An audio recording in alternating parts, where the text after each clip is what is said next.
Hello, everybody. This is Matt from the LIbreQuest podcast, and this is part 2 of my January 2001 Linux gaming build. And I ran into quite a few issues, and I'm going to be talking about those and the solutions that I was able to find to be able to actually work with a Linux 2.2.17 kernel that shipped with Mandrake 7.2, and that is the operating system that I went with. It is a very proprietary Linux distribution, but it was the one that I started with, and I just thought, you know what, this will be really fun to try. And so that's what this video series is about. It's about all the work that kind of went into actually building a gaming system based on hardware from, it's a Dell Optiplex 8100 limited edition from January of 2001. And I think I'd said in part 1 that it was a 1.8 gigahertz system. I wanted to correct that. It's actually a 1.3 gigahertz system. And I was thinking of there's a company called Upgradeware, and you can still find these, but you can upgrade socket 423 to socket 478. And which is kind of cool because they had a lot of really interesting cooling solutions like AIOs and water blocks for doing custom loops and that kind of stuff for socket 478. So that could be kind of interesting to do, but I didn't think the proprietary power supply would be able to, I didn't think it was going to be a stable system. I just didn't think that it would have the power to actually be able to do something like that. So I didn't even try on that one. But I wanted to talk about some of the stuff that I did try, which is the Gravis Blackhawk.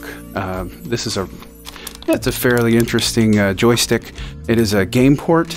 And I never did get that one to work, and I'll talk about why. But also, I wanted to try the Logitech Wingman Extreme. This thing is really cool. It's backlit. It's got like 16 buttons, got trigger buttons, and all kinds of really cool stuff. And it even has a USB adapter.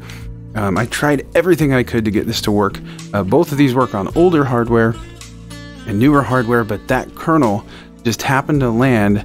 The hardware happened to land at a time when there was just very, very limited, if any, support for the chipset, which was the i810 chipset, and from Intel. And so a lot of the stuff just on the motherboard just did not work at all, but it had a lot of expandability, and so that's what I'm going to talk about. And I'll probably, in the third part, I'll talk about the actual software and kind of the experience with that. So the 56K modem that it shipped with was the Creative DS1930. This card did not function, and I didn't actually expect it to function. In later kernels, it may have been supported, but it didn't work on the 2.2.x kernels.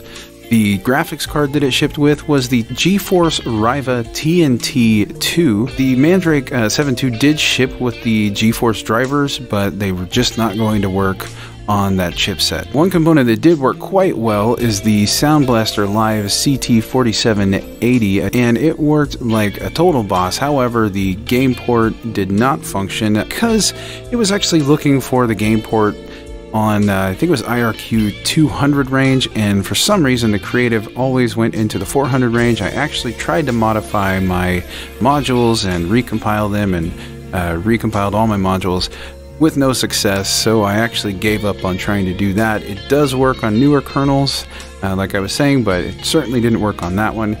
As far as getting the Logitech gamepad to work on USB, I did purchase a U2FW PCI 01A card, which brought support for FireWire, USB 1, and USB 2, but for the 2.2.x kernels, it only brought support for USB 1, and that did work. However, the gamepad did not work. For the networking card, I did find an EasyNet-10/100, a 10100 networking card that did ship with Turbo Linux Workstation 4.0, which was kind of awesome and very reassuring that it was going to work on the kernel, and so that was pretty cool. They actually included an installation CD-ROM for Turbo Linux in the box, which was pretty awesome.